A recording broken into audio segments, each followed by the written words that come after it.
Así que vamos a partir el día de hoy. Nuestra meta, como siempre, es poder ver por lo menos dos tópicos de la presentación. Normalmente el tercero queda para ustedes. Así que vamos a tratar de avanzar en eso. Entonces desordenamos un poquito el programa en este sentido. Vamos a hablar de algunas creencias y ritos del siglo segundo, ¿no es cierto? Recuerden que ya avanzamos en las generaciones, que fueron algunos de los temas anteriores que pudimos desarrollar. Pero no vamos a ver todas las creencias y los ritos. O sea, en realidad eso está dentro de los textos de estudio, pero sí vamos a analizar algunos que de alguna forma constituyen pilares fundamentales y transversales para poder entender un poco qué es lo que estaba creyendo la iglesia o el movimiento en el segundo siglo, cómo se va confabulando de alguna manera esta diferencia entre la herejía y la ortodoxia, y cómo, a pesar de ser un movimiento tan prematuro, naciente, ya en su inicio comienzan estos movimientos de renovación y reforma dentro del mismo movimiento del cristianismo, ¿ya? Que es bien interesante lo que se va a estar dando en ese sentido. Entonces vamos a partir efectivamente por las creencias y ritos. Y el día de hoy quería partir con una pregunta. Estuvimos conversando con algunos de nuestros compañeritos por ahí por WhatsApp. A todo esto quiero darles muchas gracias por el interés que han tenido y que de alguna manera también se nota, si bien no utilizamos el WhatsApp del curso para las preguntas, hay mucha gente que ha estado conversando conmigo por audios internos, así que yo también les agradezco mucho porque también es una muy buena instancia de retroalimentación para mí. Y de alguna forma también es un aprendizaje mutuo, o sea, estoy aprendiendo muchísimo también de cada uno de ustedes, ¿ya? Y en eso, con Ángel estuvimos conversando algunos temillas y me pareció súper interesante la pregunta que él planteaba en uno de estos audios de WhatsApp, ¿ya? Entonces, yo les quiero proponer hoy día esta primera instancia de reflexión. Quiero escucharlos el día de hoy también un poquito para también ver cómo vamos desarrollando un poco nuestras propias conclusiones, nuestras propias apreciaciones respecto de la historia de la iglesia.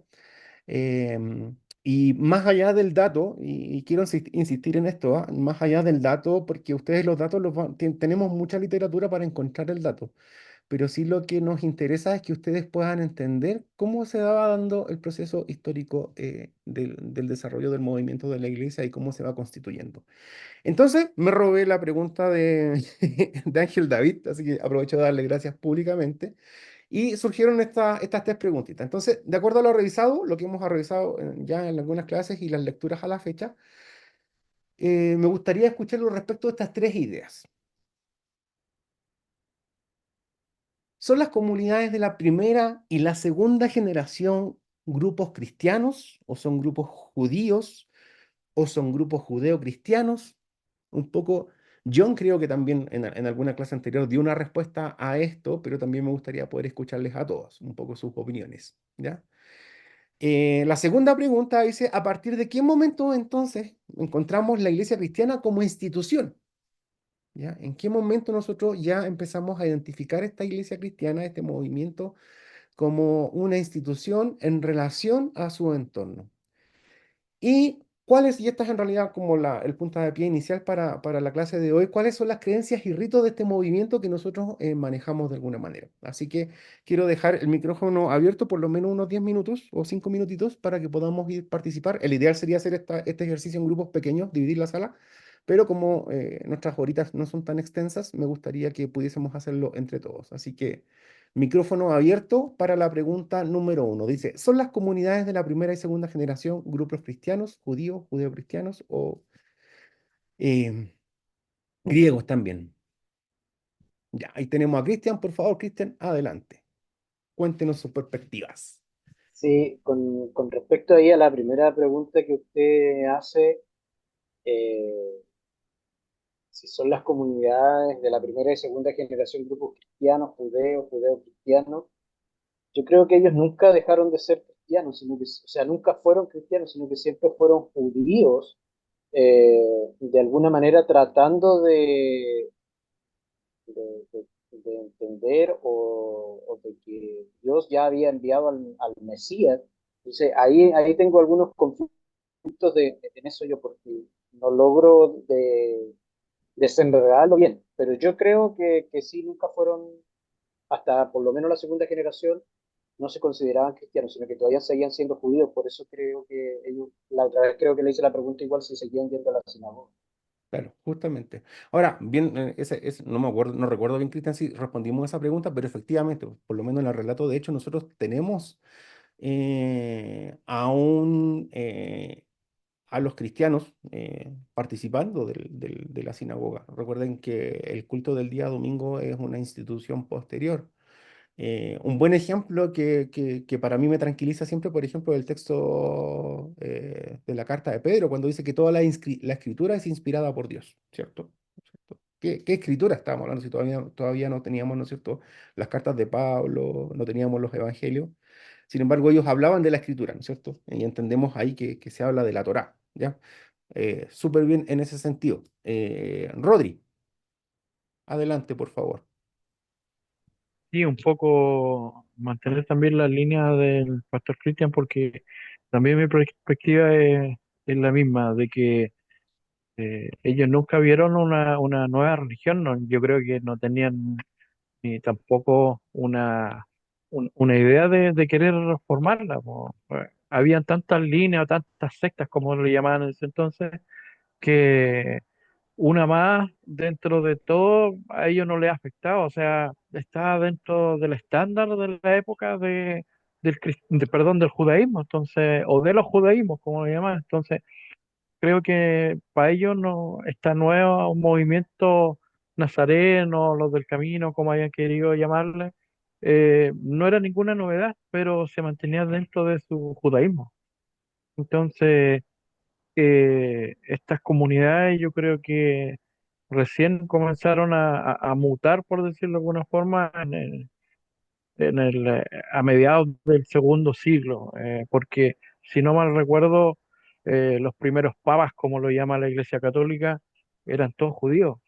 Creo que eso es por lo menos lo que he logrado escarbar dentro de toda la literatura que ha estado a nuestro alcance.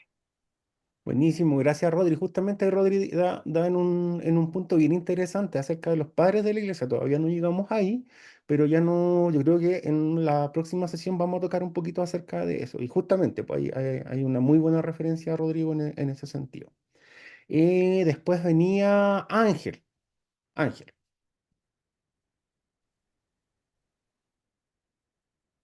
Respecto a la primera pregunta, sí, la idea, bueno, sí que tengo es que los judíos que después creían en Jesús, seguían siendo judíos, pero que ahora creían en Jesús. Ahora, eh, Pablo y los apóstoles después salían de misiones a evangelizar a los gentiles, porque ahora tenían una visión de un judaísmo que podía también incorporar a los gentiles. Entonces ellos estaban era judaizando a los gentiles o estaban haciendo a los gentiles seguir a Cristo, que después los llamaran peyorativamente en sus inicios cristianos, pero aún que tenían, digamos, esta etiqueta, seguían siendo gente de afuera que seguía el judaísmo, pero que no era cristiano porque no estaba institucionalizado todavía el cristianismo. Entonces me queda en el aire es estos grupos de afuera que aún no sé exactamente cómo se les llamaría eso, judeocristianos, judíos, eh, es la que me queda en el aire. Buenísimo.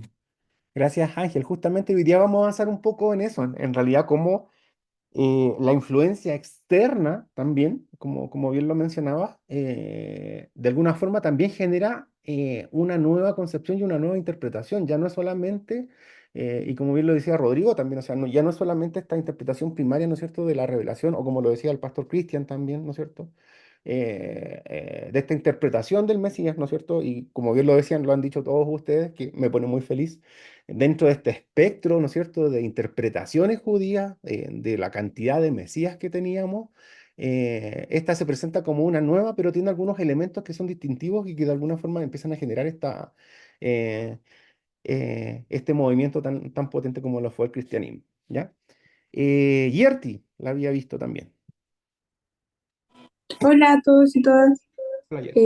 No, bueno, y igual todos han dicho un poquito lo que quería decir, pero yo pienso que ellos mismos en ese momento, en la primera y segunda generación, todavía ellos como que no lograban verse como algo distinto a los judíos. Yo creo que ellos se sentían como injertados en el judaísmo, incluso los que no eran judíos, más que como querer establecer algo nuevo, querían como con lo que nuevo que traía Cristo, como seguir formando lo que ya venía del judaísmo. No creo que ellos hayan tenido en mente en un principio como crear algo, una religión nueva o una cosa nueva, sino que yo pienso que ellos iban más por el lado de ellos adaptarse a lo que ya había y se les fue de las manos en algún momento y inició otra cosa.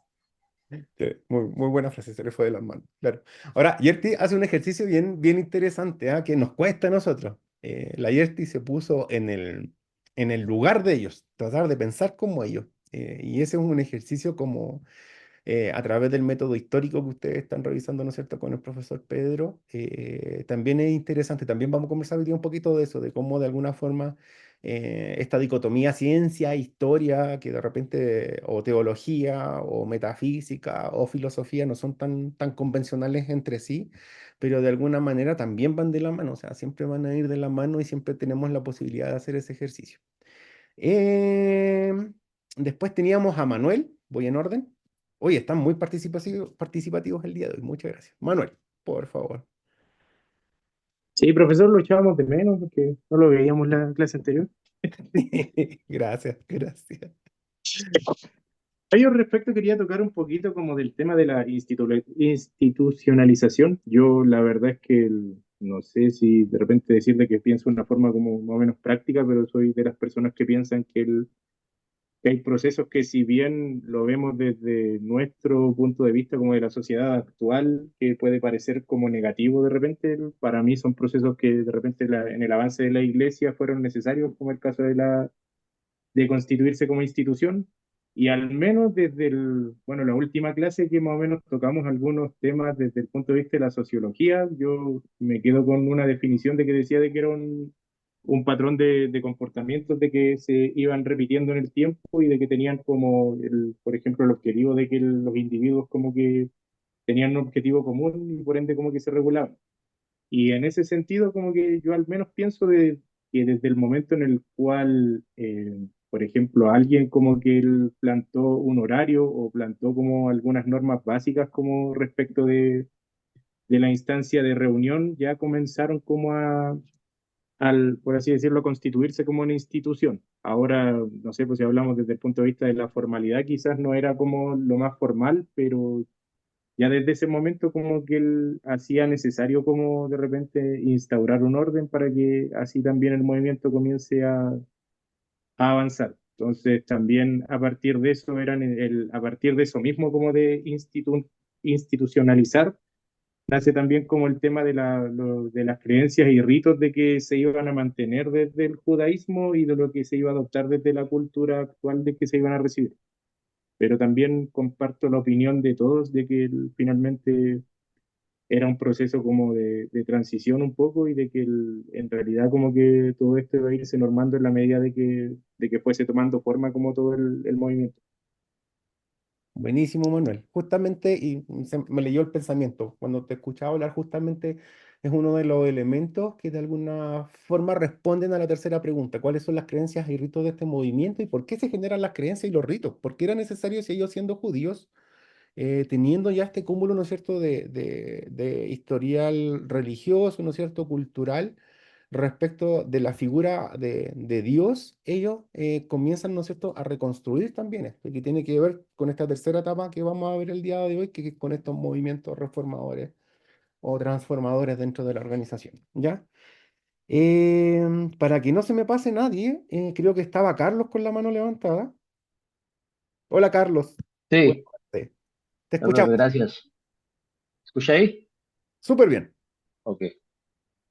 Bueno, pienso que de pronto era, según la comunidad de la primera generación, eran judeocristianos, aunque cristiano no estaba todavía como concepto, la palabra, pero pues venían del judaísmo o de los judíos, pero creían en el Mesías. Entonces, por eso digo que se podría llamar judeocristianos. Y la segunda generación, igual, judio-cristianos, ya que pues ya estaba más formalizado el tema del concepto como tal de seguidores o cristianos, pues seguidores de Cristo. Y a partir de qué momento se constituye, pues, como institución, sería a partir, y pienso yo que de acuerdo pues a los textos, es a partir de la destrucción del templo en el año 70, después de la destrucción del templo, que ya se empieza como a organizar y a separar un poco de los cristianos del judaísmo. Interesante, ¿eh? Interesante, gracias Carlos. Interesante reflexión justamente.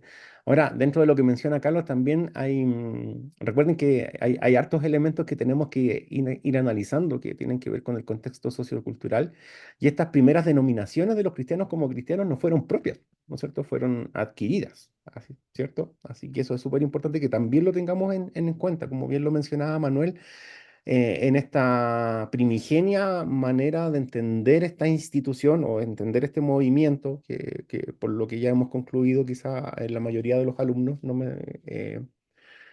em, la iglesia se va constituyendo como este elemento, pero hay un reconocimiento externo y que tiene que ver también con esta idea de la identidad, del símbolo que hablamos en las clases anteriores. Así que es bien rico cómo se va dando este proceso. Rodri, no sé si se le quedó la mano o es segunda No, intervención. la acabo de levantar. Ya, No, buenísimo. era para recordar nada más, sí. Bueno, intentar recordar. Creo que, bueno, como decía el hermano Carlos, ya tenemos todo claro de que es un proceso el cristianismo, o los cristianismos para que pueda llegar a formarse esta institución. Pero llamándole así como con el letrero puesto, se podría decir que casi en el siglo tercero se estandariza ya, digamos, la iglesia cristiana con sus propios creencias y ritos y se instauran sus propias fiestas, mezclando cierto, un poco de su línea romana, ¿cierto? Instaurando, no sé, sus posibles fechas santas con algunas del cristianismo. Espero no herir susceptibilidades como la Navidad, por ejemplo. Eh, Empiezan a hacer una fusión, digamos, de sus propios dioses y fechas con las del cristianismo.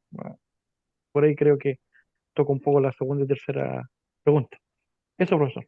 Justamente. Muy bien, Rodrigo. Yo creo que vamos súper en línea. El Rodri se nos está adelantando un poquito también ahí, pero justamente en el momento, ¿no es cierto?, que se transforma la gran iglesia, dejamos la gran iglesia atrás y nos transformamos en la iglesia imperial.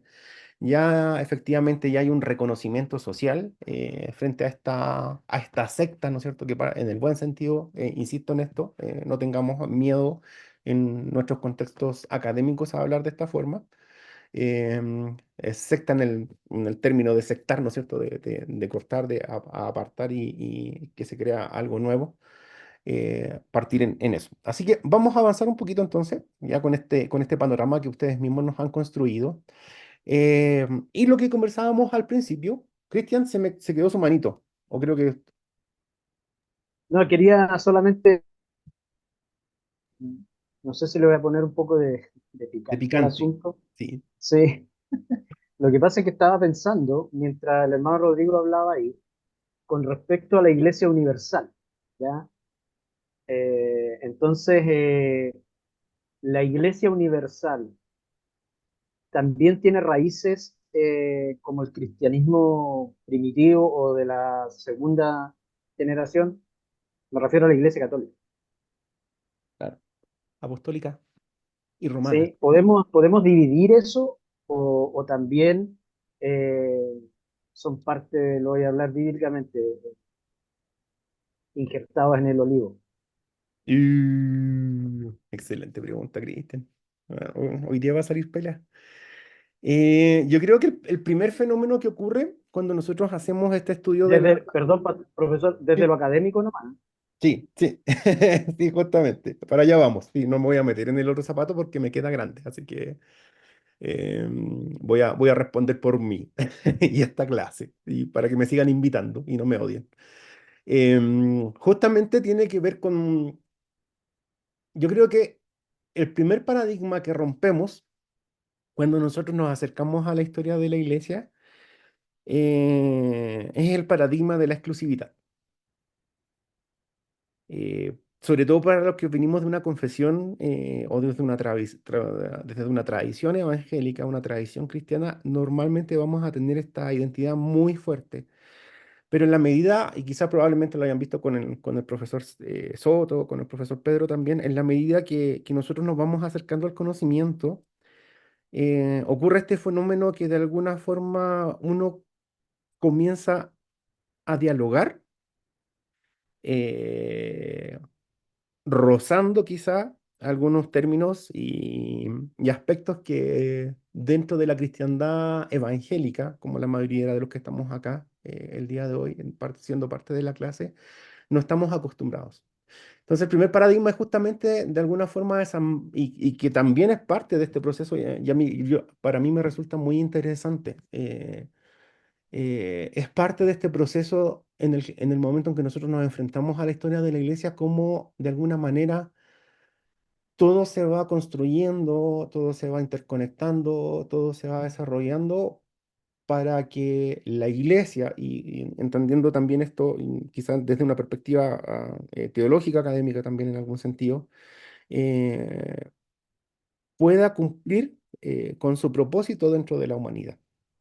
Ahora, desde lo académico entendemos que es un proceso, que este proceso se construye, como ustedes lo han definido muy bien, me tiene súper contento eso, cómo se va construyendo por las diferentes influencias que, ¿no es cierto?, que están alrededor de este movimiento, desde la pureza, ¿no es cierto?, desde su líder, no autoproclamado líder, ¿sí?, ¿no es cierto?, como lo aprendimos en algunas sesiones anteriores. Pero la primera posibilidad que tenemos es el diálogo frente a otras confesiones de fe. Por lo tanto, la exclusividad, y no sé, ahí Cristian me puede apoyar, o sea, quizás para los que somos bautistas por elección, en el caso mío, yo fui pentecostal de pequeño, pero bautista por elección. Cuando tú estudias con los bautistas se nos traza una línea desde ahí, desde Juan el Bautista, la línea de la sucesión.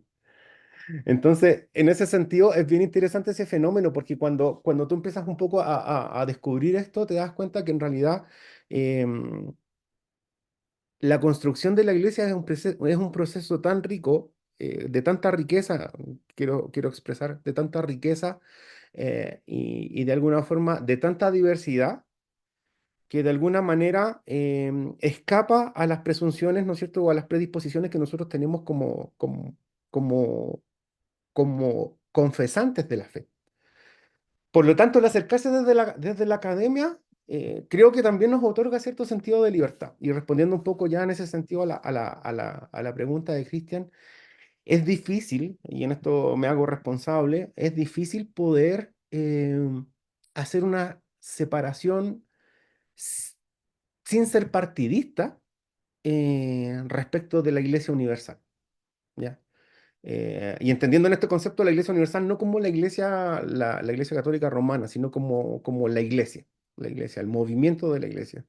Entendemos que también a través de este proceso ocurre esta diversificación del pensamiento, lo mismo que vamos a analizar el día de hoy acá, se va a ir desarrollando, y lo decía John en una de las primeras clases, o sea, los cristianismos, y creo que esa frase también de alguna forma están de ustedes como alumnos, que de alguna manera estos cristianismos van construyendo este movimiento y desde la construcción, que tampoco es nueva para Pablo, que Pablo la reutiliza, lo vamos a ver el día de hoy también, esta idea del cuerpo de Cristo a través de la historia. Entonces, es difícil poder hacer una separación.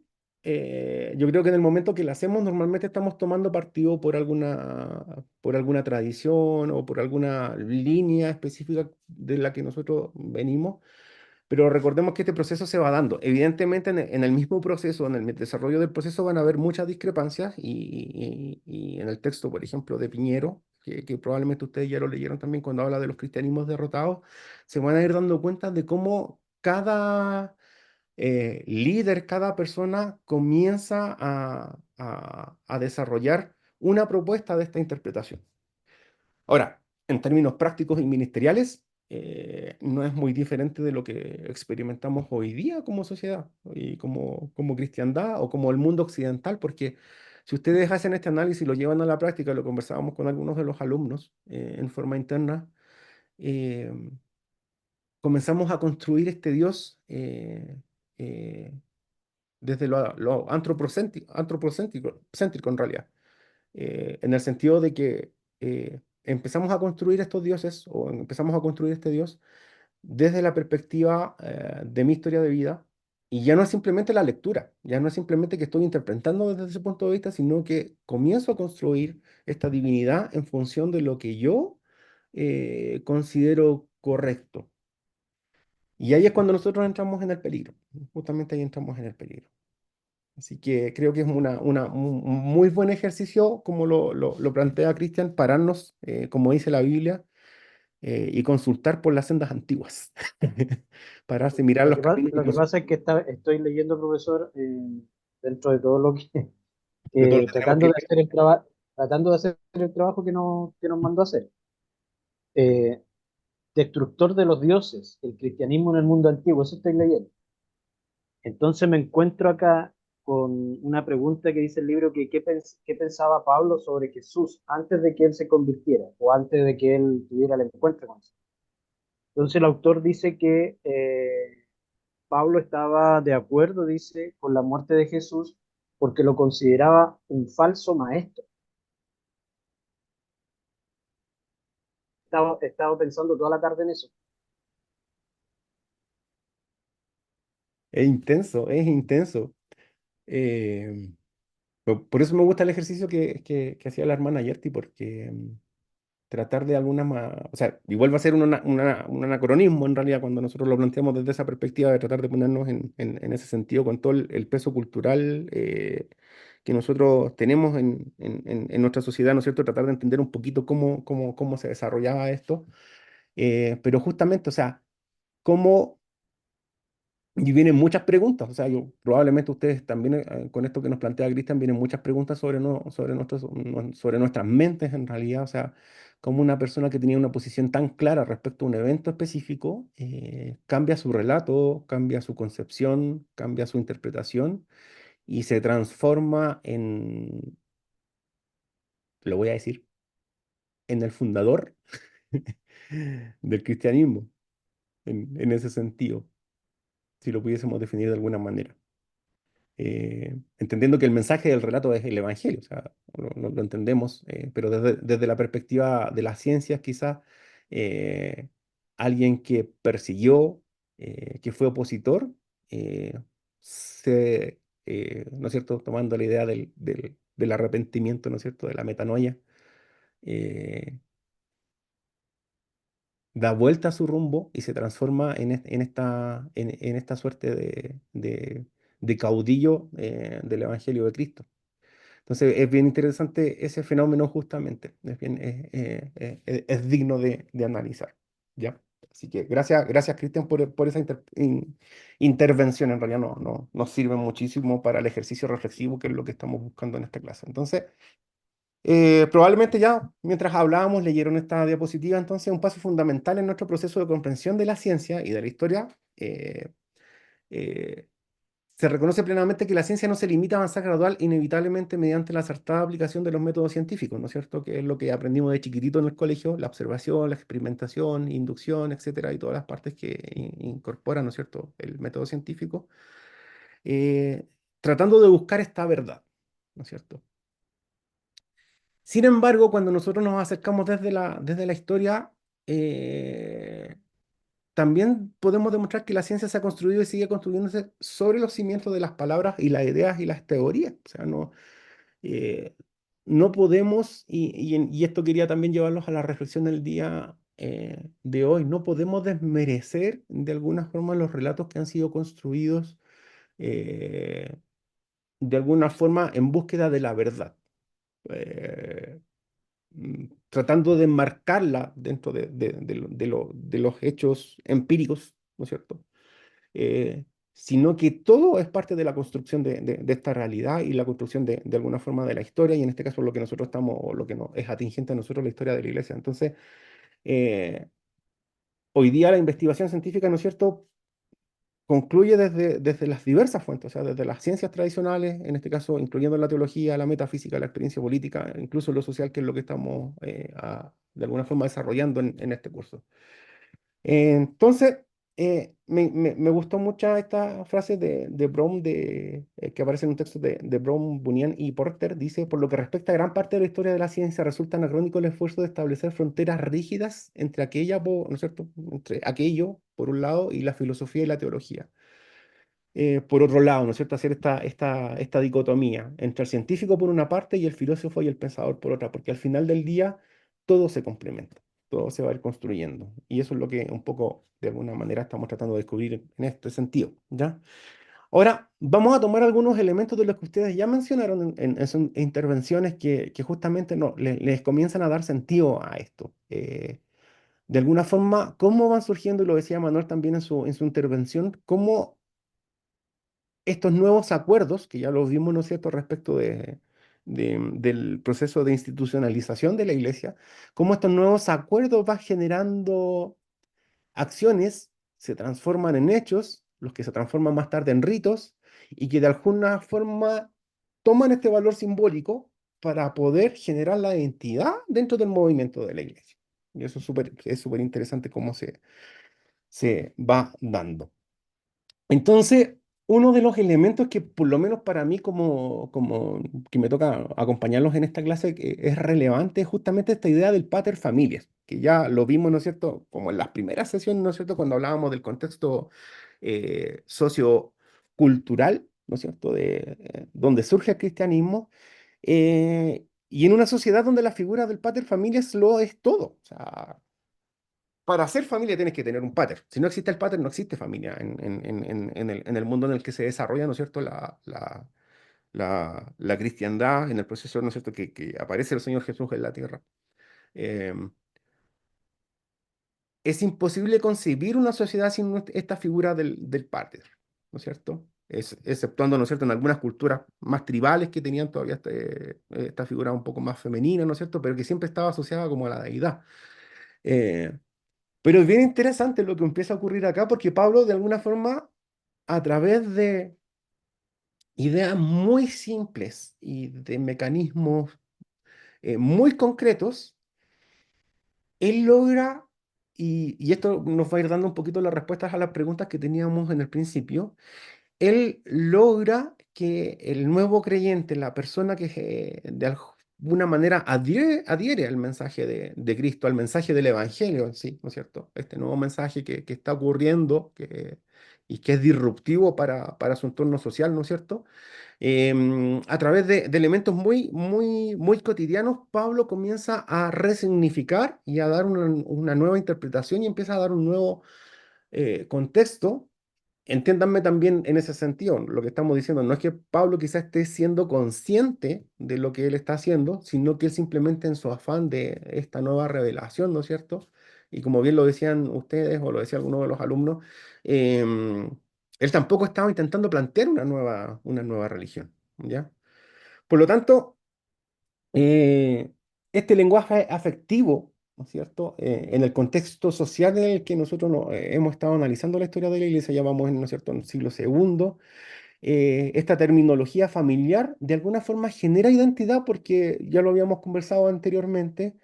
eh, si no tenías familia, eras un paria, o sea, estabas alejado de la sociedad. Por lo tanto, este Dios Jesús, este Mesías, ¿no es cierto?, viene a cumplir este rol del pater familias y te permite la entrada a su familia, ¿ya? Y es bien interesante lo que ocurre en este sentido, porque en una sociedad donde esta figura es la trascendental, se propone esta idea donde todos pueden ser parte de esta familia, ¿no es cierto?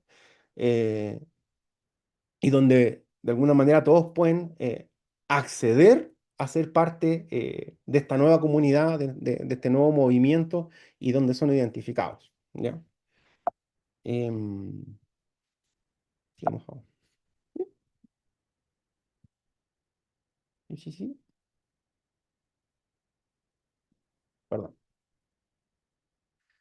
Por lo tanto, lo primero que tenemos como elemento distintivo es esto. Se ofrece una parte de la unidad, se ofrece ser parte de algo, se ofrece ser parte de la comunidad, se ofrece ser familia, y en ese sentido también Pablo comienza a utilizar otros elementos eh, eh, para poder generar esta identidad y estos nuevos símbolos de alguna forma que empiezan a agregar valor y que empiezan a generar esta identificación de este movimiento.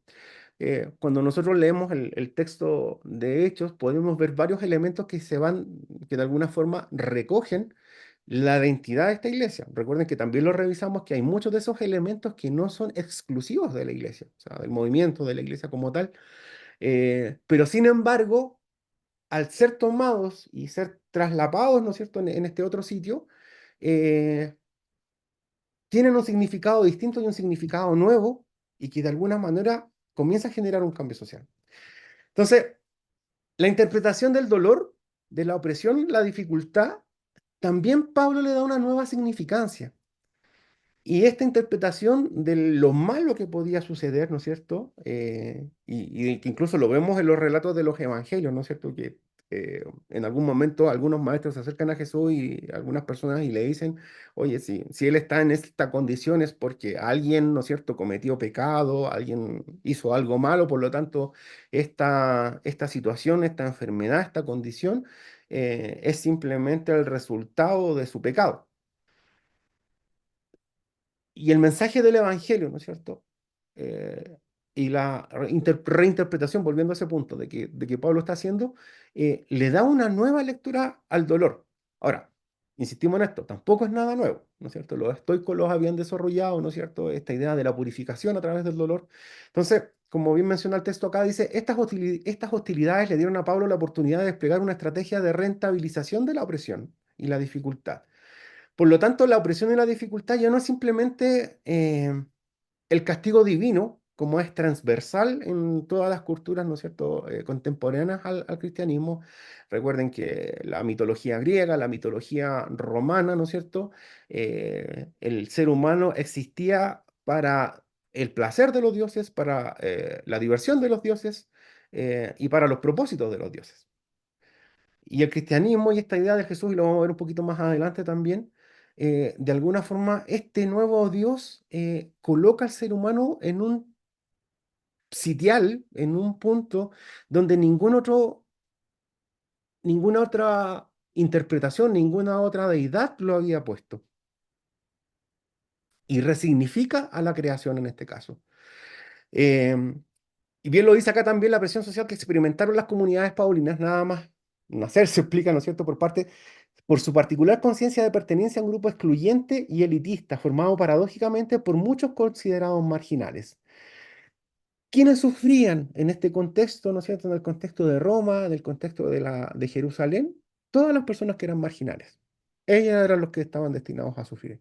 Entonces, esta contradicción resulta una alteración natural del orden divino, valor sagrado en la Roma imperial. Bueno, y en todo el orden de las religiones, ¿no es cierto?, de Medio Oriente. Alteramos el orden natural de las cosas, porque el sufrimiento ya no es simplemente un castigo, sino que es un camino de purificación, es un camino de exaltación, ¿no es cierto? Y acá Pablo propone dos ideas, y esto es bien interesante. Primero, igualar estos sufrimientos a los de Cristo, ¿no es cierto? Al Cristo humillado, el Cristo despreciado, ¿no es cierto? Al Cristo crucificado. Y Pablo, en su relato, recuerden lo que dice, él se pone como ejemplo, muchas veces de sufrimiento, de desgaste, por lo tanto, se contraponiéndose a la cosmovisión que tenía el Antiguo Testamento, los textos veterotestamentarios o los judíos o la religión judía, Pablo nos propone ahora que a través del sufrimiento, y ustedes lo pueden ver a través del texto de Proverbios, ¿no es cierto? Eh, a través de los Salmos, a través de Cogelet, ¿no es cierto? De Eclesiastés. Cada acción buena tiene una buena retribución. Cada acción mala tiene una condena, tiene una acción punitiva detrás de eso. Sin embargo, Pablo propone esta nueva idea y la cristiandad comienza a desarrollarse con esta nueva percepción. Y miren, esto yo lo encuentro tremendo siempre. Dice, y segundo, anticipar las dificultades que se iban a presentar para que cuando llegasen, ¿no es cierto?, a estas dificultades, los miembros de esta comunidad naciente no lo interpretaran como un error o una equivocación, sino como la confirmación del camino del creyente, ¿no es cierto? Eh, entonces, por lo tanto, bajo el discurso de Pablo, ¿no es cierto?, en sus cartas, de este modo se logra que la hostilidad, que podría ser una fuerza desintegradora, ¿no es cierto?, como las persecuciones, se transforme en un símbolo de la integración. Y desde ahí, ¿no es cierto?, empezamos a notar cómo Pablo a través del lenguaje, a través de la construcción, ¿no es cierto?, del símbolo, de los elementos, de la reinterpretación, ya no solo simplemente del Mesías, no desde su interpretación del Mesías. Y es bien interesante lo que ocurre porque tiene que ver con lo ontológico, que de alguna forma, y lo vamos a ver un poquito en las ideas más adelante, en las ideas de la transformación, de la renovación, ¿no es cierto?, de las reformas, de que ya Pablo no solamente propone la idea de que el individuo cambia en función de este encuentro con la deidad, ¿no es cierto?, con Cristo, con el Señor, sino que ese cambio va a alterar su comunidad, va a alterar su entorno y va a alterar, ¿no es cierto?, la sociedad. En ese mismo sentido, eh, en el contexto hemos entendido que existían diferentes sociales, ¿no es cierto?, diferencias étnicas, diferencias de género, y Pablo también reúne estos elementos.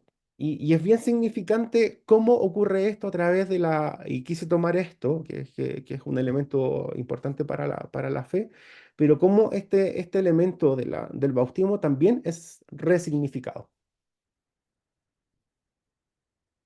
Entonces, nos propone acá el autor y nos dice, un ejemplo de este proceso de resocialización lo encontramos en la fórmula bautismal que Pablo recoge, ¿no es cierto? Ahí tenemos la cita en Gálatas para quienes la quieren revisar, ¿no es cierto? Después esto queda ahí en su classroom. Y cómo de alguna forma ocurre, eh, insisto, entendiéndolo desde la perspectiva, desde las ciencias, desde lo antropológico, desde lo sociológico, desde estos acuerdos, ¿no es cierto?, sociales que se van construyendo, el bautismo se va construyendo como un rito de iniciación, ¿no es cierto?, o como un rito de paso o como un rito de acceso, de incorporación.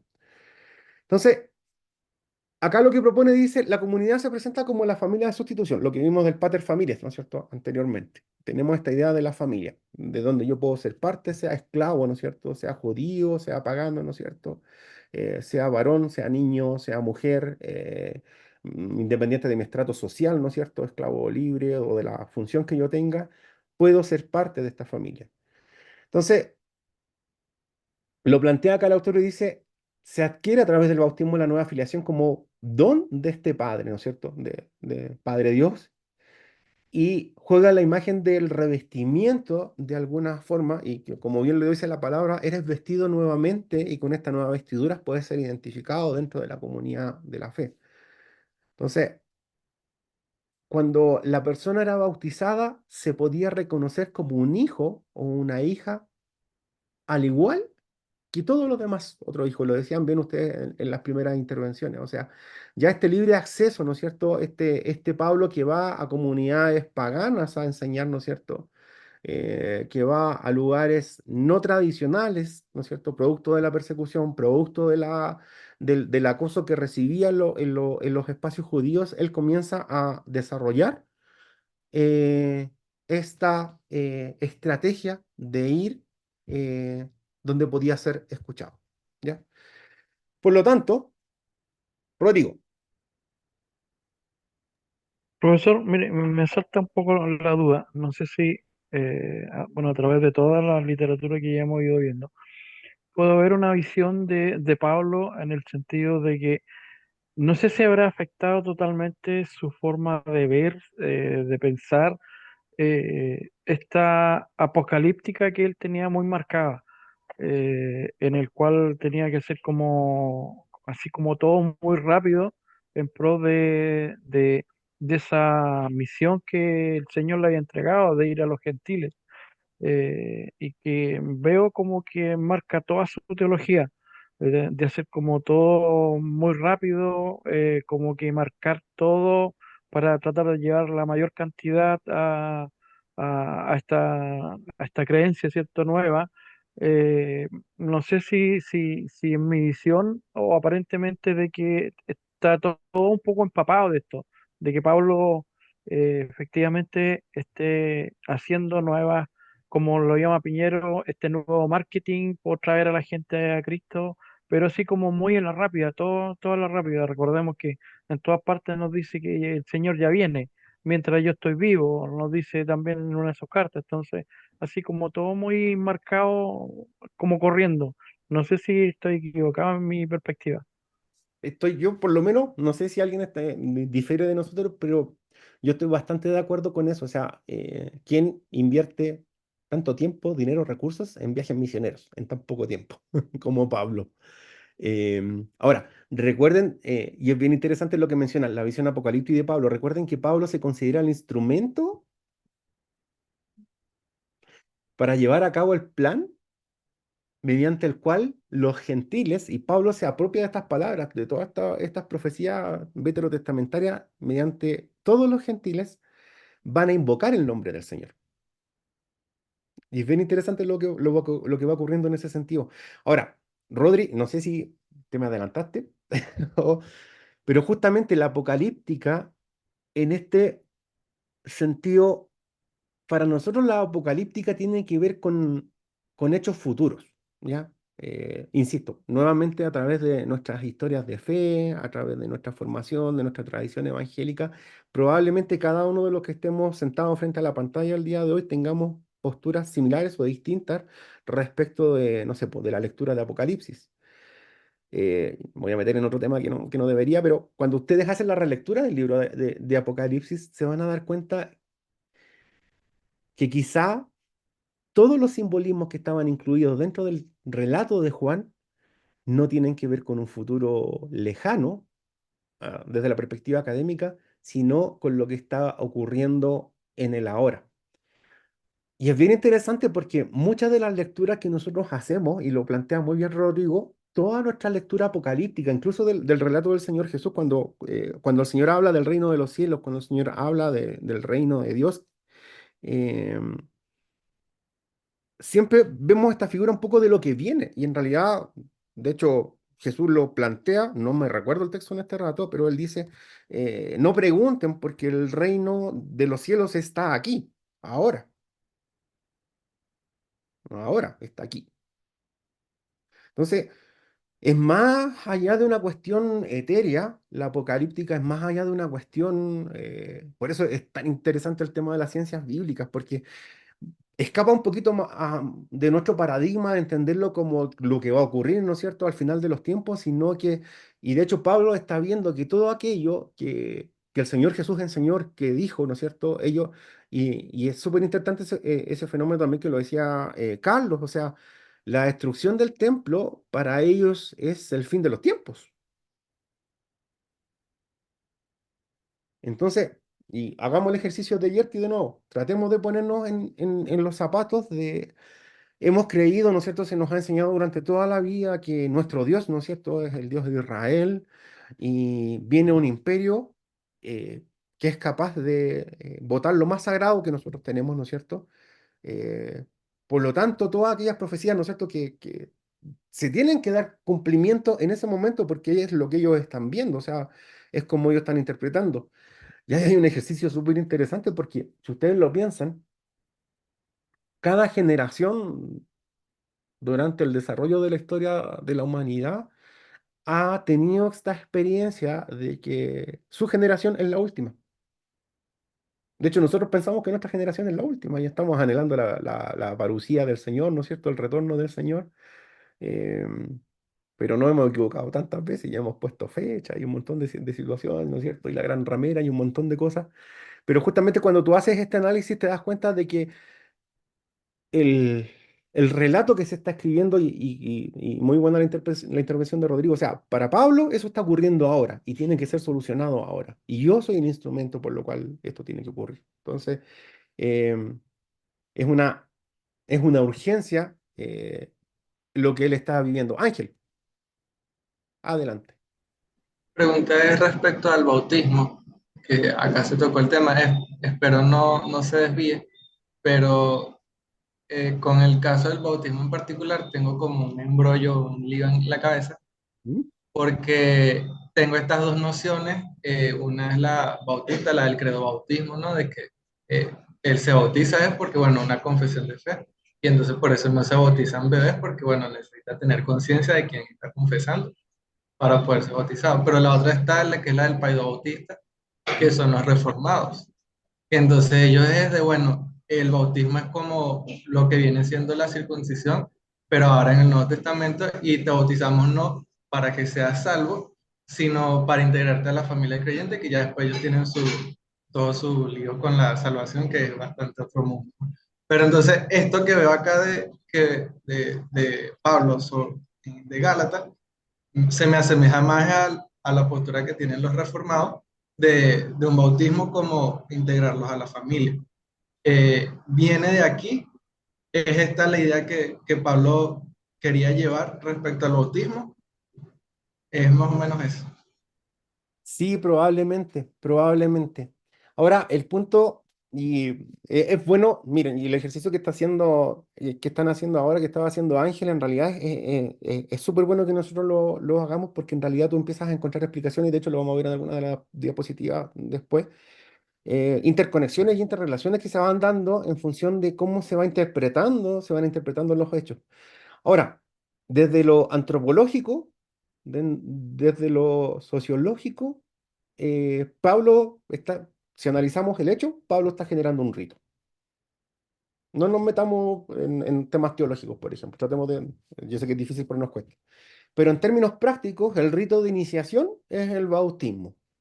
Por lo tanto, frente a esta comunidad de personas que me ven, cómo yo me identifico como un cristiano, y por eso era muy importante lo que este nexo que hizo Manuel también en la primera intervención, desde cuando yo comienzo a entender que estos son cristianos o que son un movimiento especial, es cuando se empiezan a construir estos ritos. O sea, así como la circuncisión era parte del rito inicial para el varón, para ser parte de ¿cierto? del pueblo judío, para el cristiano, en términos prácticos, insisto en esto, no en términos teológicos, ahí lo teológico cada uno queda al análisis, obviamente no podemos conversar de ello, pero en términos prácticos hay un rito de iniciación, en términos antropológicos, y eso a mí me permite la inclusión dentro de esta comunidad cristiana. Así que desde ese punto de vista lo tenemos que ver desde esa perspectiva. O sea, es un elemento que toma un simbolismo, que lo conversamos, ¿no es cierto?, en alguna de las sesiones más atrás, ¿no es cierto? Símbolo, significado, ¿no es cierto? Signo, y el significante que Pablo le agrega, entonces, por lo tanto, ahora, evidentemente, en el proceso de construcción existe una deformación tremenda después cuando ustedes ya vean la segunda parte de la historia de la iglesia o vean la historia de la iglesia durante la Reforma, hay una desvirtuación gigante de estos elementos. O sea, después el rito pierde su valor como tal, o por el contrario, asume, ¿no es cierto?, una posición eh, elevada por el resto de los demás elementos. Entonces, lo interesante de este proceso es justamente ver cómo aquellas cosas que eran de alguna forma recogidas del entorno comienzan a tomar una significancia distinta. Y Pablo hace toda una apología acerca del bautismo, o sea, explica qué es lo que significa, explica qué es lo que está haciendo la persona al ser parte de esto, y explica también cómo de alguna manera esa persona se incluye a esta nueva familia. Pero súper bien ahí en el alcance. Ahora, conversamos muchas veces acerca de esta comunidad diversa, una de las grandes disrupciones del cristianismo como movimiento fue que incluía a todos y todas, ¿no es cierto? Diríamos ahora. Em, y justamente, pero también existe un doble riesgo en esto de esta diversidad y que ya cuando vamos en esta segunda generación de cristianos, ¿no es cierto? Que lo analizamos en alguna de las clases anteriores también, eh, vemos cómo el instinto gregario nuevamente comienza a hacer de las suyas. eh, y se reproduce el modelo, otra vez como lo decía Almano también en el principio, lo vimos en la clase anterior, ¿no es cierto? Estos movimientos se van reproduciendo, estos círculos, ¿no es cierto? Se van repitiendo. Y lo dice acá el profe Aguirre, dice, las funciones que escribe Pablo, y esto es bien interesante cómo va ocurriendo este fenómeno. Apóstoles, profetas, maestros, ¿no es cierto? Los milagros, curaciones, gobiernos, lenguas, ¿no es cierto? Todos los ministerios, dones y cosas que aparecen por ahí, muestran un momento de expansión de la comunidad, ¿no es cierto? En la medida que la comunidad se hace más grande, se hace más diversa, ¿no es cierto? Existe una diversidad de funciones, empiezan a surgir nuevas necesidades, debemos atender a cosas que no habíamos construido antes. Sin embargo, como ocurre en la carta a los Corintios, que es un muy buen ejemplo de esto, ¿no es cierto? Lejos de servir a la construcción de la eclesía, ¿no es cierto? A su unidad, parece que estaba al servicio de la fragmentación y el elitismo. Entonces, aquel elemento que eran distintivos, que de alguna forma permitía entrar a esta comunidad, a esta familia, termina por separarla nuevamente. Y acá Pablo tiene que hacer otra vez el ejercicio de autorregulación, de lo que hablábamos en algún momento de la autopoiesis que planteaba eh, Dios mío, mi memoria está fallando, estoy viejito. Pero de alguna forma esta manera de cómo el sistema se va autorregulando. Entonces, acá es súper importante esto. Justamente Pablo utiliza la imagen del cuerpo, ¿no es cierto? Que los estoicos y otros filósofos habían utilizado, pero miren la inteligencia de este ser humano. Como, ellos lo habían utilizado como la imagen de la unidad del Estado frente a la multiplicación de las funciones políticas. O sea, ellos hablaban en el mundo griego, ¿no es cierto? Se hablaba del cuerpo del Estado. Y Pablo toma nuevamente estos elementos. Y acá es bien interesante porque eh, en un ejercicio un poquito dramático, por decirlo, o sea, todo lo que hoy día creemos es pura herejía, ¿no es cierto? Es solamente herejía. Todo fue incluido de otras corrientes, de otros pensamientos. Nada de lo que tenemos es original. Eh, pero en realidad tú vas viendo, eh, y ahí me sale lo pastorcillo, vas viendo cómo Dios ordena todas las cosas, cómo Dios ordena la sociedad, cómo Dios ordena el mundo y cómo cada cosa que ocurre en el universo eh, es utilizada por Él. Entonces, cuando uno empieza a desarrollar esto, dice, en la eclesía todas las funciones dependen de la misma unidad creadora. Luego no tienen sentido al margen de los demás, sino en inter y codependencia unas de otras. Y esto es súper interesante porque las funciones dentro efectivamente son dadas por la unidad creadora. Desde el aspecto teológico nosotros decimos que todos los dones y ministerios, las funciones dentro de las comunidades cristianas, ¿no es cierto?, provienen del Espíritu Santo, son dadas a través, ¿no es cierto?, del Espíritu Santo. Pero en términos prácticos y en términos antropológicos y sociológicos, todas estas interrelaciones, todas interconexiones son codependientes una de otra. Por lo tanto, a la misma vez que son codependientes, también son interdependientes. No sé si me expliqué, pero justamente lo que quiero tratar de decir es que no se puede desarrollar una sin otra. Y Pablo toma esta imagen del cuerpo y la lleva, ¿no es cierto?, a la comunidad cristiana y pone a Cristo, ¿no es cierto?, como cabeza de esta idea. Ya, y lo vamos a ver un poquito más adelante también. Y Pablo nuevamente hace este ejercicio. Y esto es interesante y por eso yo creo que la cristiandad es tan rica como tiene tanta riqueza como nosotros como lo que hemos llegado a conocer. Dice, Pablo altera de nuevo el orden natural presentando aquellas funciones consideradas más bajas y deshonestas como las necesitadas de mayor honor y aprecio para equipararlas a las demás. Entonces, En el ideal, ¿a quién no le gustaría ser parte de una comunidad así?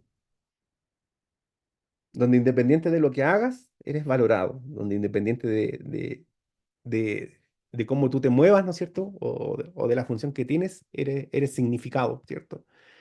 Em, y es interesante lo que ocurre ahí porque se pone el principio de la cruz. Entonces, el signo de identidad de los creyentes en este rato no era ningún conjunto de creencias. Y ahí volvemos a la pregunta anterior. O sea, no tenemos un canon, no tenemos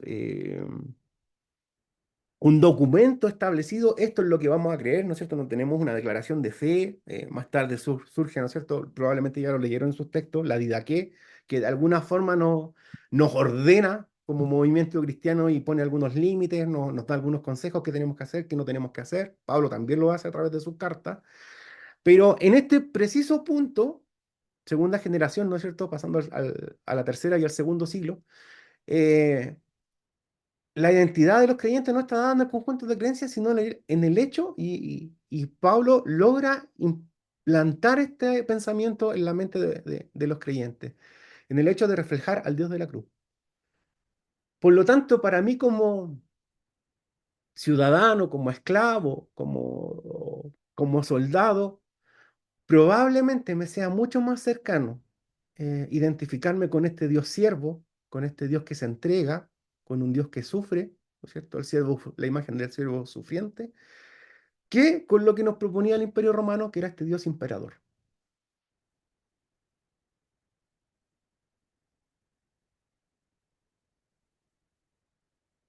Es mucho más significativo, ¿no es cierto? Un Dios que se asemeja a mi naturaleza humana, a un Dios como el emperador, que era un Dios inalcanzable y que quizá estaba limitado a ciertos estratos sociales de la sociedad, valga de la redundancia, ¿no es cierto?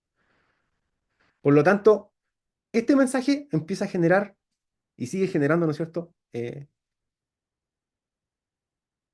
Revolución dentro de su contexto. Entonces Pablo dice acá, el autor dice, Pablo adoptó un sencillo pero eficaz mecanismo conceptual que otros habían utilizado antes que él, especialmente los filósofos estoicos, la imagen multidimensional del cuerpo, ¿no es cierto? Por lo tanto, para que el cuerpo sobreviva, ¿no es cierto? Tiene que ser autosostenible, tiene que ser capaz de regularse, ¿no es cierto? Tiene que coordinarse, tiene que relacionarse. Y acá hay un texto bien interesante de Mary Douglas que dice que ella sostiene que el cuerpo físico funciona como la imagen del cuerpo social, como una expresión, ¿no es cierto? Como una manifestación del cuerpo social. O en otras palabras, que el cuerpo físico vendría siendo como el microcosmo de la sociedad, ¿no es cierto? Y que las partes del cuerpo representan los miembros de la sociedad y sus obligaciones con respecto a la totalidad de la comunidad. La analogía, nosotros como somos quizás de iglesia, de formación de iglesia, es muy fácil para nosotros, pero desde las ciencias es bastante reveladora. O sea, eh, la sociedad como un cuerpo, o en este caso podríamos decir la iglesia como un cuerpo, ¿no es cierto? Depende de la coordinación de las acciones y las relaciones entre sus partes, lo que decía Manuel, lo explicaba muy bien al principio. Cuando estas relaciones son armónicas, el sistema se mantiene sano y funcional. Cuando hay desajustes o conflictos, el sistema entra en crisis de manera similar a un cuerpo biológico que enfrenta enfermedad o desequilibrio, ¿no es cierto? Y acá están los principios de alguna forma de la autopoiesis, que es la autoproducción, la autonomía y la identidad. Entonces, tengo que ser autosustentable, por decirlo de alguna forma. Tengo que ser independiente de las influencias externas y por lo tanto también tengo que tener la identidad, ¿ya? Eh, Recuerden, bueno, ahí está la definición en chiquitito para que después se queden con ella, lo que plantea Maturana y Varela, ¿no es cierto?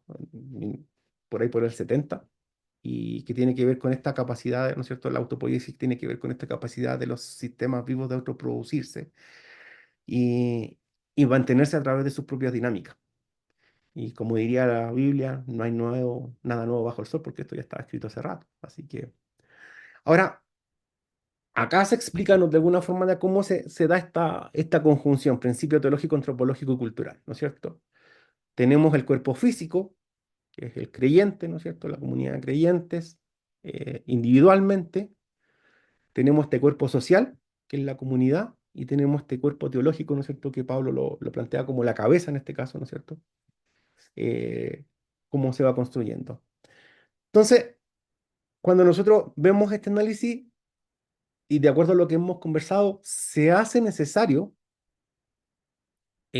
la construcción de reglas, se hace necesario la institucionalización, se hace necesario el acuerdo, se hace necesario el diálogo y más tarde se hará necesaria la ortodoxia frente a las posibles invasiones que tengamos de ideas, ¿no es cierto?, y de corrientes que pretendan permear las comunidades cristianas.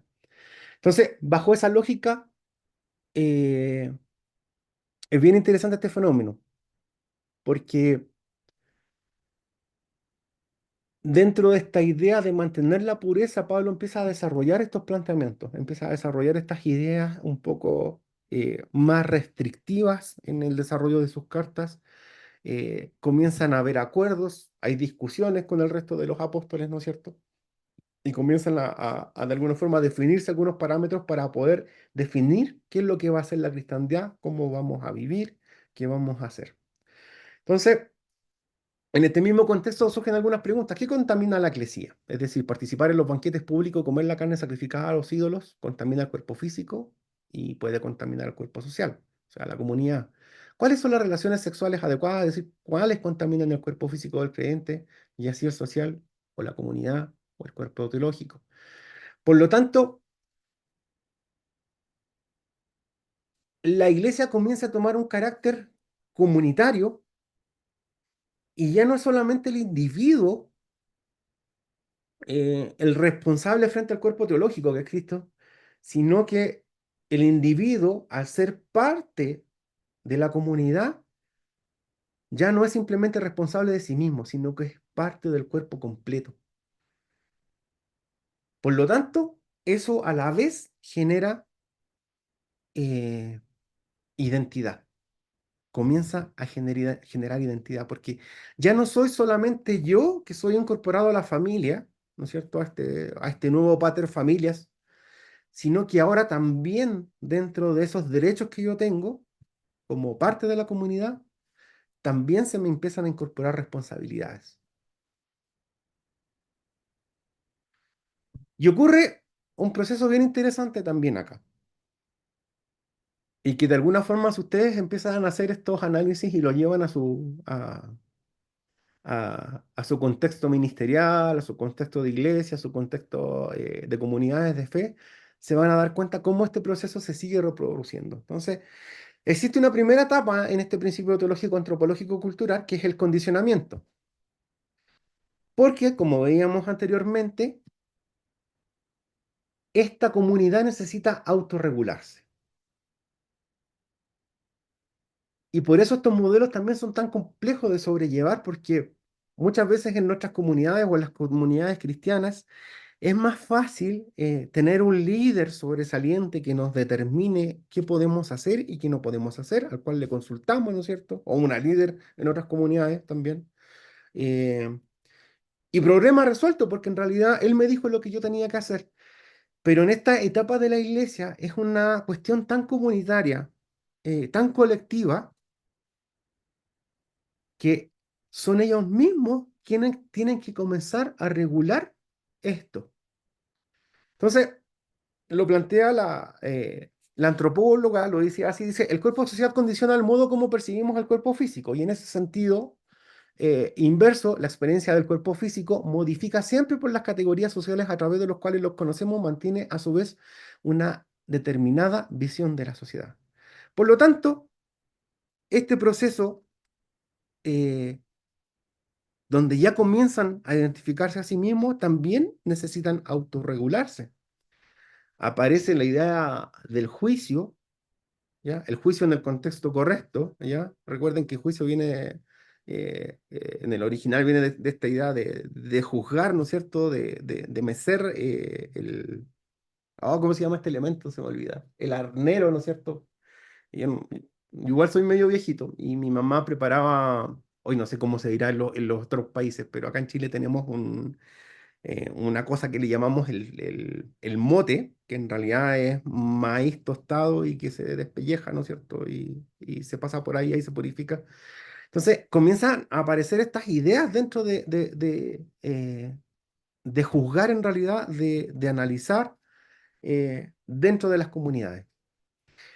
Una segunda etapa, que es bien interesante, que también ocurre en este periodo, dice la correspondencia entre el control corporal y el control social. Es la base para considerar actitudes variantes paralelas en lo que atañe al pensamiento político y la teología. Y de hecho, lo vamos a ver, por ejemplo, acá en el tercer paso de la identidad, ¿no es cierto? Y acá hay un ejemplo súper práctico, lo plantea el profesor Aguirre, ¿no es cierto? Dice: los capítulos 11 a 17 del Levítico son un ejemplo de ello en la tradición judía, puesto que para mantener la pureza individual y colectiva de Israel, están especialmente preocupados por los orificios corporales y la impureza que a través de esas puertas simbólicas puede penetrar en Israel. Entonces, claro, nosotros desde nuestra perspectiva actual, moderna, ¿no es cierto? Desde el año 2024, nos puede parecer un poco irrisorio el cuidado que la gente ponía, ¿no es cierto?, en temas tan domésticos. Pero en el contexto en el que ellos se desarrollaban, eh, tenía, con tenía que ver con esta idea un poco de mantener la pureza. ¿Ya? Vamos a... Son las 11, nos tomamos un ratito, ¿están de acuerdo? O continuamos, si se quieren ir a descansar. ¿Seguimos? ¿Paramos? Ya, a los que vi con cámara me dijeron que seguimos, así que los culpan a ellos, ¿ya? Entonces, entendiendo ya un poco y haciendo un cierre en esta primera etapa de cómo se construye el rito, cómo se construye el símbolo, las costumbres, y bien lo decían ustedes en un principio, se hace necesario que de alguna manera se comience eh, a construir esta identidad, ya no solo a través del relato, ya no solo a través de lo metafórico, ya no solo a través de la espiritualidad, sino a través de acciones y hechos puntuales que pueden determinar y que pueden servir como identificadores para que yo pueda ser parte de la comunidad de la cristiandad. Y esto no lo habíamos visto en la primera generación. En la primera generación, ¿no es cierto?, era la generación de que, ¿no es cierto?, nos referíamos a testigos presenciales, ¿no es cierto?, apóstoles que habían estado con el Señor, personas que habían visto, ¿no es cierto?, que habían escuchado su relato. Eh, por lo tanto, todo estaba centrado en el mensaje, ¿no es cierto?, en lo semiótico, de alguna manera en el significado de lo que el Señor estaba tratando de transmitir. Sin embargo, y como lo conversamos en algunas sesiones anteriores, en este proceso en el cual el líder se ausenta, el líder ya no está, eh, obviamente en el contexto nuestro entendemos que es la obra del Espíritu Santo la que sostiene la iglesia, pero en términos prácticos, organizacionales, eh, debemos dejar un relato, debemos dejar evidencia, debemos dejar acuerdos y debemos empezar a construir acuerdos y comenzamos entonces este proceso de institucionalización de la iglesia y empezamos a ver que ya la iglesia comienza a tomar algunas decisiones respecto, ¿no es cierto?, de su participación, respecto de su vinculación con el imperio, respecto de su vinculación con sus hermanos judíos y de cómo nosotros vamos a empezar a desarrollar esto. Por lo tanto, llegamos a esta segunda parte, ¿no es cierto?, que es la renovación y la reforma, ¿ya? Es bien interesante, me gusta hacer este ejercicio porque lo conversábamos en un principio, a pesar de lo prematuro, ¿no es cierto?, del Evangelio, ya habían algunas ideas, ¿no es cierto?, que buscaban eh, eh, reinterpretar, reformar o asignar valor a las cosas que estaban sucediendo. Entonces, cuando nosotros hablamos de la naturaleza de la iglesia, y bien lo decían ustedes en un principio, ¿no es cierto?, salvo en Mateo 16, ¿no es cierto?, cuando habla el Señor Jesús acerca de que de esta, ¿no es cierto?, de esta confesión de esta roca, va a edificar su iglesia. El Señor Jesús no aparece fundando, ¿no es cierto?, ningún movimiento, o por lo menos, como dice acá, la concepción o la institución que nosotros hoy día entendemos por el término de iglesia, ¿ya? En toda la diversidad de la expresión que eso significa. Em, y acá justamente es necesario tomar algunos de los puntos que habíamos visto anteriormente, que tiene que ver cómo eh, se va releyendo el proceso y cómo se va generando la identidad. Por lo tanto, pusimos acá dos aristas que son relevantes porque el proceso del cristianismo no solamente afecta al individuo, ¿no? No solamente afecta a la persona, al hombre, a la mujer, sino que también ocurre una transformación de la sociedad, y eso ya lo hemos conversado bastante, ¿no es cierto?, en las sesiones anteriores. Por lo tanto, acá podemos ver identificar cuatro tipos de movimientos, si pudiésemos hablar de movimientos reformadores, ¿no es cierto?, para entender qué es lo que está ocurriendo en este punto en la historia de la Iglesia, ¿no es cierto? Hemos llegado a ciertos acuerdos, Pablo ya nos ha dejado algunas líneas trazadas, las comunidades están tomando sus propias decisiones. Es bien interesante lo que ocurre en el Nuevo Testamento porque recuerden que cada vez que se toma una decisión en el Nuevo Testamento se llama un consenso, ¿ya? Difiere mucho quizás de la forma que nosotros tenemos de manejar la orgánica, la dirección de las iglesias hoy día. Es bien interesante porque son textos muy repetitivos que aparecen a través de todo el Nuevo Testamento y cada vez que había que tomar una decisión dice que se llamaba a la comunidad, a la congregación, se llamaba a la iglesia, a los ancianos, ¿no es cierto?, a los líderes. eh, y, y bien interesante porque siempre dice también que se llama al Espíritu Santo. Entonces siempre estaban estos, como estos cuatro elementos que de alguna forma permitían tomar una decisión en comunidad eh, en esta primera etapa de la iglesia. Entonces, volviendo un poco al punto, tenemos estos cuatro tipos de movimientos, movimientos transformativos, ¿no es cierto?, que de alguna forma, esto desde la perspectiva de las ciencias sociales, ¿no es cierto?, un movimiento transformativo quiere modificar toda la sociedad. Normalmente los movimientos políticos están dentro de este cuadro, de este segmento. Posturas políticas normalmente, ¿no es cierto? Ideologías están en este marco porque lo que ellos buscan no es solamente generar ruido, generar la reflexión, sino que de alguna forma todo el modelo cambie. Y también tenemos los movimientos reformadores, que en este sentido se aplica de la siguiente forma, quieren modificar ámbitos parciales de la sociedad. Por eso se habla de reforma, no de transformación, sino que en realidad queremos purificar algunos elementos y quizá un excelente ejemplo, ¿no es cierto?, es la reforma religiosa del siglo XVI, ¿ya? Lo que ocurre con Lutero, ¿no es cierto?, que este sacerdote que tampoco él buscaba en algún momento, ¿no es cierto?, generar una nueva distorsión, ¿no es cierto?, sino que quería reformar, quería que algunas cosas dentro del movimiento cambiaran. Entonces, ya acá el movimiento de reformas es más transversal, no solamente en temas políticos, ¿no es cierto?, sino que también en temas religiosos, en temas organizacionales, eh, en ese sentido. Eh, y por otro lado, tenemos también la transformación del individuo, donde ocurren los movimientos redentores, en el sentido de que quieren renovar al ser humano en su totalidad. Esto tiene que ver absolutamente con la espiritualidad, o sea, está como en ese marco. Y los movimientos modificadores, que quieren modificar de alguna forma los ámbitos parciales de la persona, es decir, entrarían los procesos cognitivos, educativos, ¿no es cierto?, de aprendizaje, que tiene que ver mucho con lo que enseña Piaget, ¿no es cierto?, y Vygotsky con los modelos de aprendizaje, ¿no es cierto?, la inteligencia múltiple, como por todo ese mundillo, ¿ya? Por lo tanto, en esta matriz, ¿no es cierto?, tenemos la transformación de la sociedad, tenemos la transformación del individuo, y lo tenemos también a nivel global, ¿cierto? ¿No es cierto? Y a nivel particular. Ahora, todo movimiento procura modificar. Rodrigo. Gracias, Rodrigo, porque necesitaba tomar agüita. No, lo hice para eso. Gracias.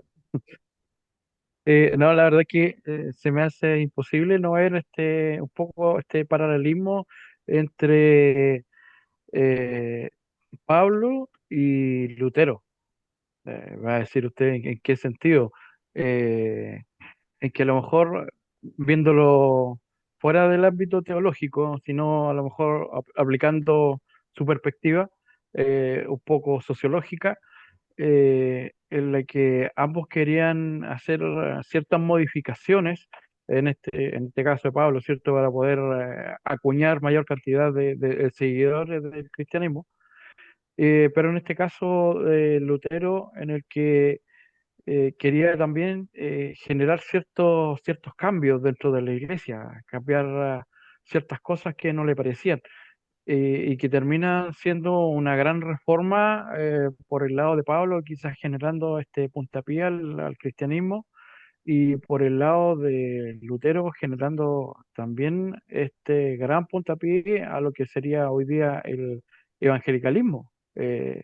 De hecho, él, según cuenta la historia, él entre comillas, nació y murió siendo un mariano, digamos. O sea, nunca él renegó de su fe.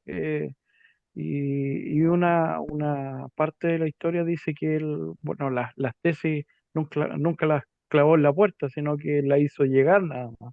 Entonces, eh, por eso lo digo, me es imposible no ver este paralelismo entre ambos reformadores, digamos. Eso como alcance sociológico. Sí, es bien interesante ese fenómeno, gracias Rodri, porque es un patrón que se repite. Quizá nosotros estamos haciendo hincapié en este momento en dos de los hitos más relevantes como para la historia de la cristiandad en algún sentido, pero no es un proceso ajeno al movimiento de la iglesia, sino que es un ejercicio constante. A mí me asusta a veces, para ser bien honesto, pero también es un proceso que va generando cambios, que va generando modificaciones y que va mejorando mejora, ¿ya? Em, de hecho, o sea, acá, por ejemplo, ahora que tú justamente estabas hablando de Lutero, me estaba acordando de Calvino, o sea, lo que Calvino trata de plantear en Ginebra, por ejemplo, eh, era, eh, ni siquiera era un movimiento reformador, era un movimiento transformativo. Él quería implementar el gobierno de Dios, una teocracia en la tierra. Y vamos valiéndonos de espada, de lo que venga en realidad para que eso ocurra. Entonces, eh, un poco es bien interesante lo que dice Rodrigo, porque cuando nosotros empezamos a hacer estos paralelismos, nosotros podemos empezar con otras aplicaciones ministeriales y en otros contextos. Porque empiezas a entender cómo funcionan los procesos y yo no sé si a ustedes les puede suceder lo mismo que a mí, pero por lo menos a mí, el ver esto, empiezo a encontrarle muchas explicaciones a la historia de nuestras iglesias, incluso a la historia de nuestras comunidades tan pequeñas a veces donde nosotros participamos de la fe. eh, Son procesos que se van repitiendo y que son tan humanos, pero en esa humanidad eh, a la vez son tan divinos porque está Dios detrás de todo eso.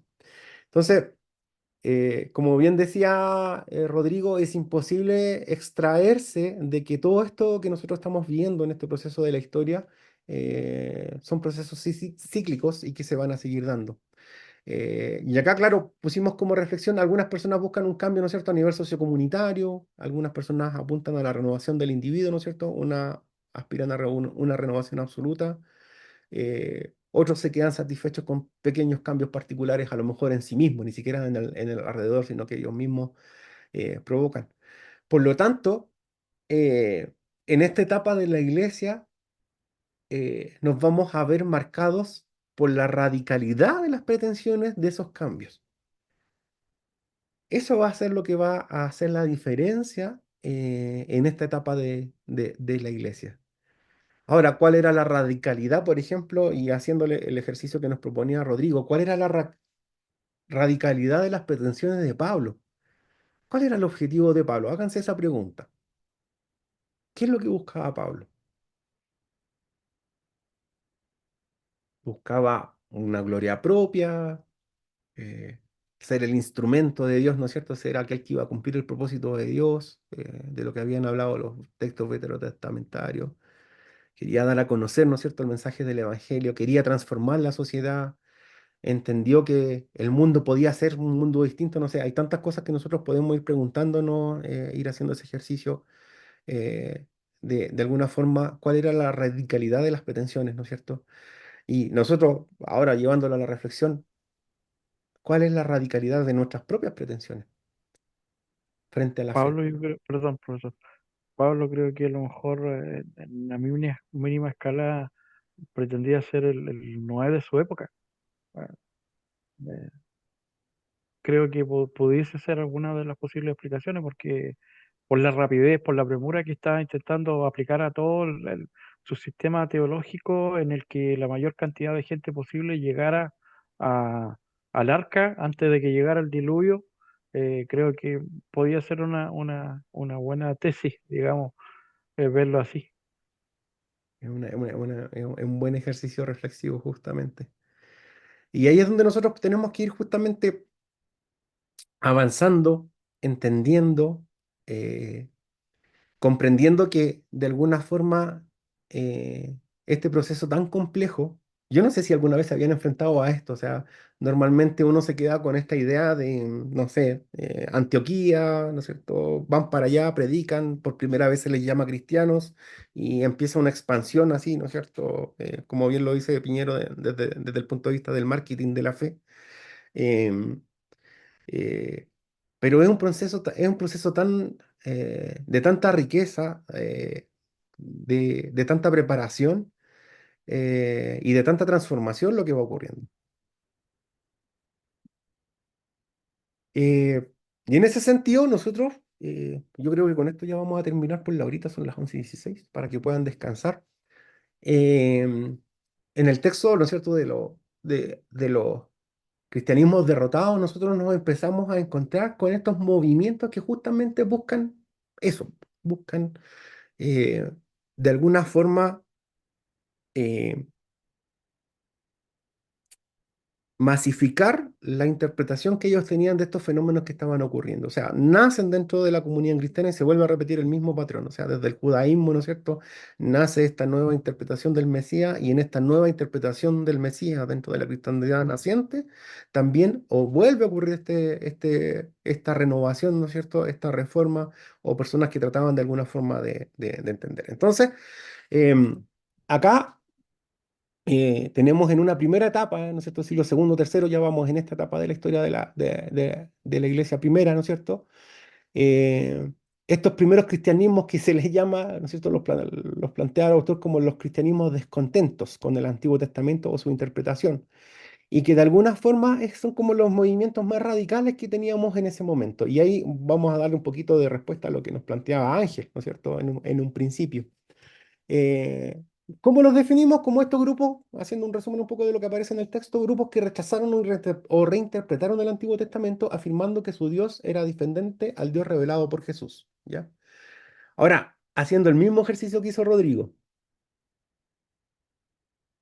vayan haciendo este parangón con las interpretaciones modernas que tenemos de la fe y se van a encontrar con muchas sorpresas, ¿ya? Por eso el ejercicio también que hacía Ángel es bien interesante. Entonces, dice, ellos rechazaban la validez veterotestamentaria, ¿no es cierto?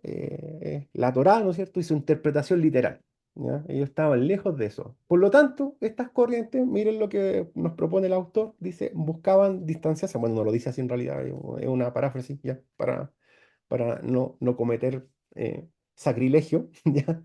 Estas corrientes buscaban distanciarse de las tradiciones judías. Mira, ahí tenemos un elemento de lo que preguntaba en delante Ángel, ¿ya? Proponiendo una visión del cristianismo centrada exclusivamente en el mensaje de Jesús y su Nuevo Testamento.